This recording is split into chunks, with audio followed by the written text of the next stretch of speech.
Après ce congrès, est-ce que vous avez une vision aussi de la société, de l'évolution de la société, à la fois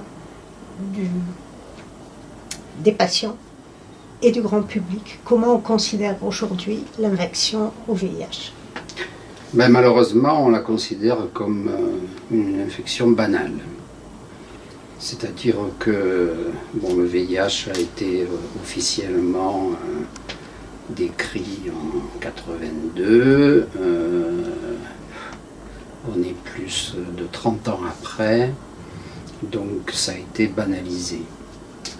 Les gens, s'ils prennent leur trithérapie, globalement ont une durée de vie qui rejoint la durée de vie de la population non malade, au prix d'un traitement qui est quand même quotidien, et qui peut avoir des effets secondaires cumulatifs à long terme. Comme il n'y a plus de campagne de prévention, on ne parle plus, à l'époque, quand on était jeune, on voyait bien, il y avait des campagnes, notamment sur les plages, tout ça, ça a disparu. Des spots publicitaires, télé, pour l'utilisation des préservatifs, tout ça, ça se fait plus, c'est plus, voilà. Donc c'est banalisé, malheureusement c'est banalisé, ce qui fait qu'en France, pour l'instant, il y a toujours autant de personnes qui sont infectées, 6000 et quelques chaque année. En particulier, c'est une épidémie qui continue à courir dans la population homosexuelle ou bisexuelle, qui en arrive, certains disent, une fois qu'ils sont infectés, il y a un traitement, de toute façon je vais le prendre, et puis voilà, quoi. Comme si c'était un corps au pied. Alors que c'est un virus tueur. C'est toujours un virus tueur. C'est toujours un virus tueur, bien sûr. Les personnes, il y en a beaucoup moins qui meurent du sida, aujourd'hui, sont soit des gens qui ont été diagnostiqués et qui ont mal pris leur traitement. Donc ils ont accumulé des résistances du virus aux trithérapies. Les trithérapies deviennent inefficaces, donc le système immunitaire est détruit et il meurt.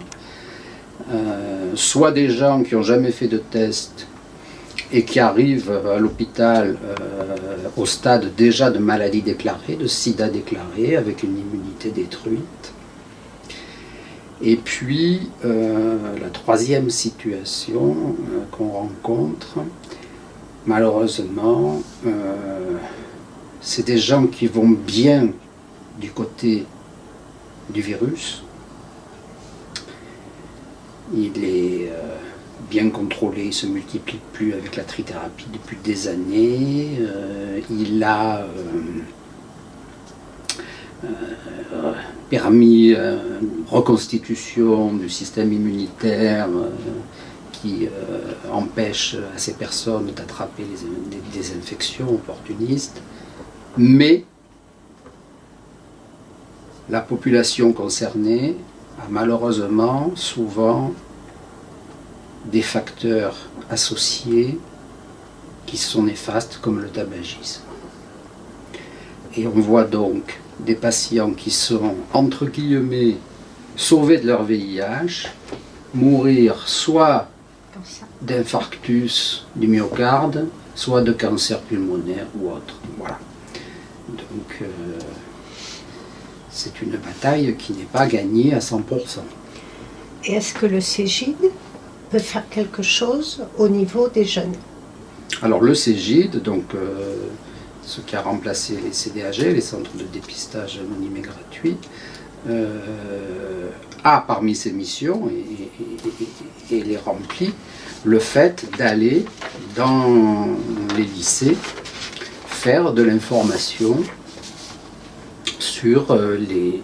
Alors, il n'y a pas que le VIH, sur toutes les maladies sexuellement transmissibles. Donc VIH, gonocoque, syphilis, hépatite A, parce qu'elle se transmet maintenant sexuellement, hépatite B, hépatite C, les papillomavirus, voilà, il y en a un certain nombre. Donc ça le Cégide, oui, il le fait. Voilà. Vous avez les moyens? Vous avez les moyens? On a les moyens pour, oui. Après, le message est donné, le comportement après, ça est de la responsabilité des gens.